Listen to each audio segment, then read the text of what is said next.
Hi, I'm Frank.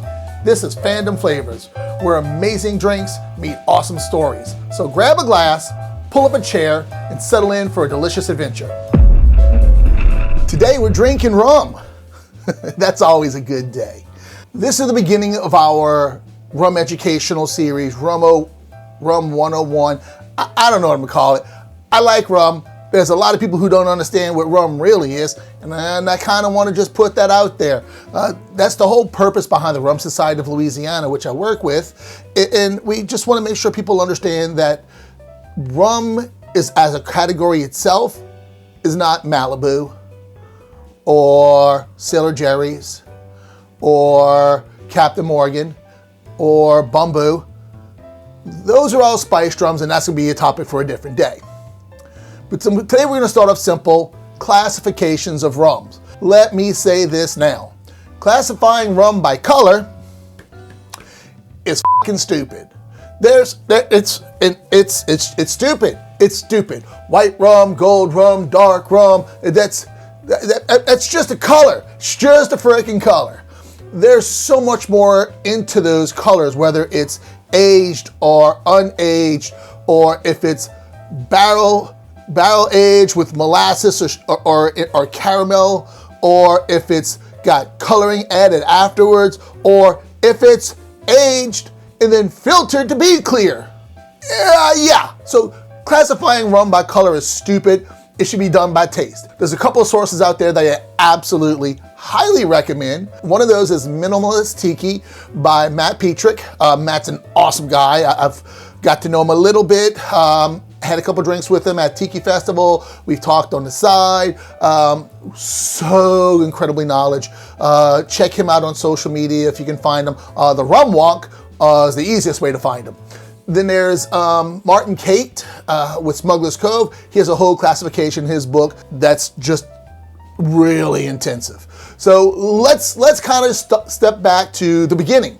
Let's start off with, what is rum? Doesn't matter what the finished product is. To be called rum, it has to start from sugarcane. Whether it's processed, then you have granulated sugar versus molasses, or cane juice rum. Long as it starts from sugarcane, it's basically rum. And there's a few other things like cachaça, and we'll get another video later.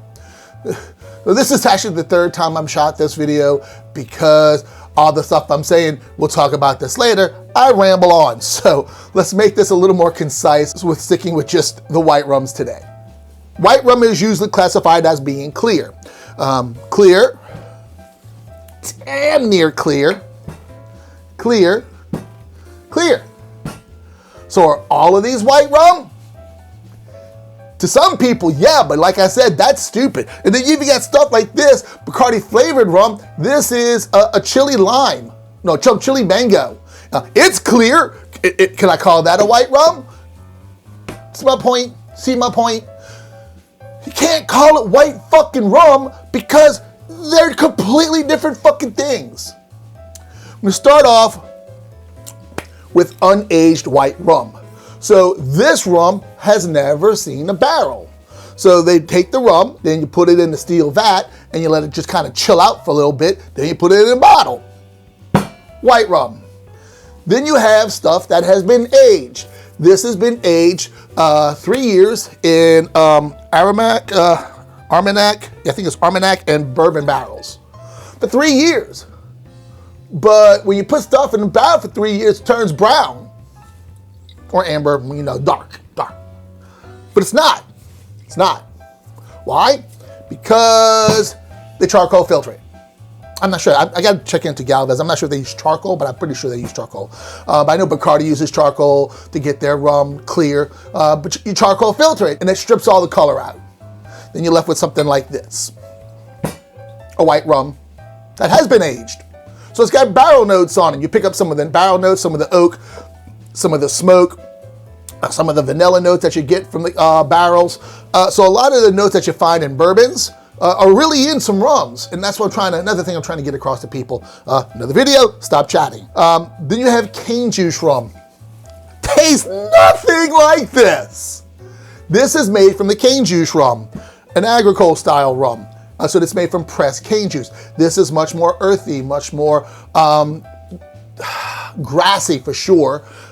It's some people who are really into spirits will say this has some similarities to tequila, where with tequila you can taste the agave, the terroir. Terroir is a really big word thrown around with wines and grapes, where this whatever, I don't like wines, I just don't like wine.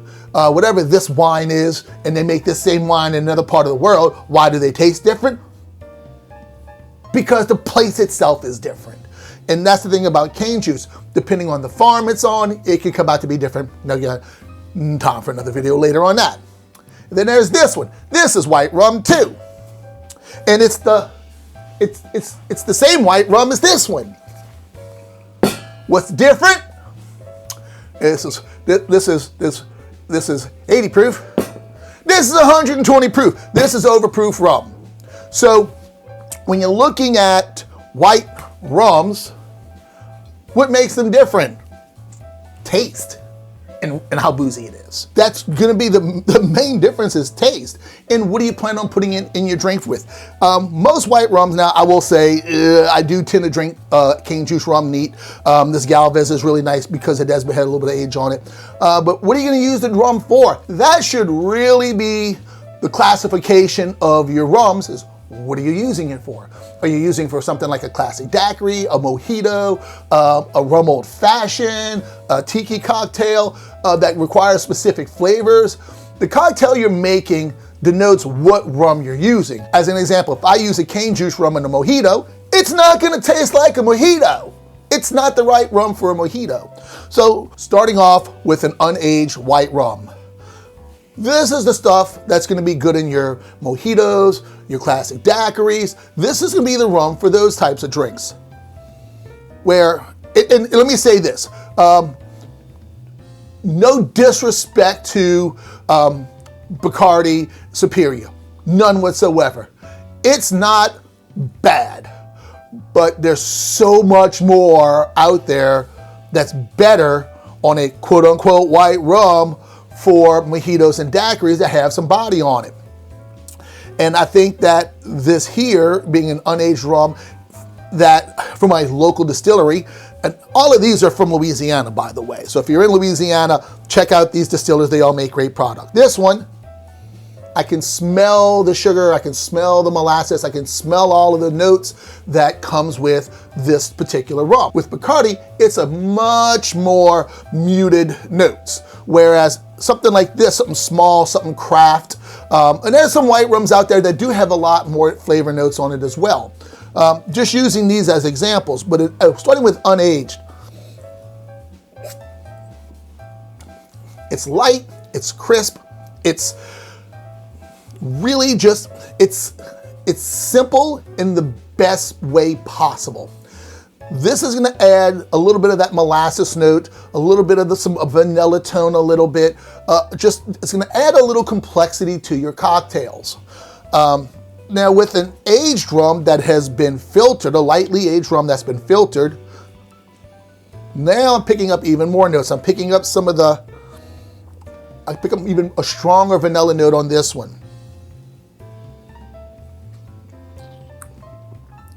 Oh, definitely getting wood. I can taste those barrel notes.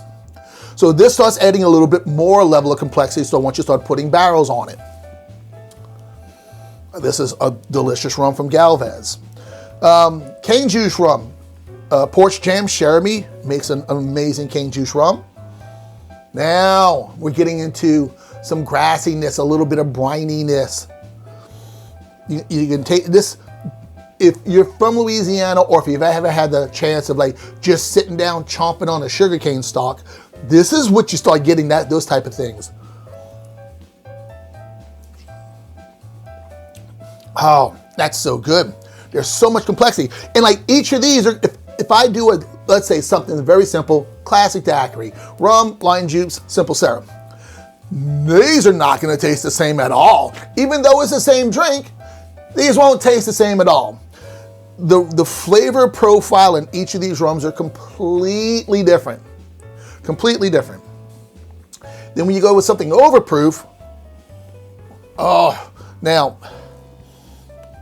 I know with Sweet Crude, I'm 99% sure, and I might be wrong, but I'm 99% sure they use 100% sugar. They don't put any molasses in their rum, if I remember correctly. 'Cause I remember the last time I was there, I saw a big ass tote of sugar, and I didn't see any molasses, and I thought I was told that they ferment just sugar with some water, as I believe what they do. But anyway, this completely different smell.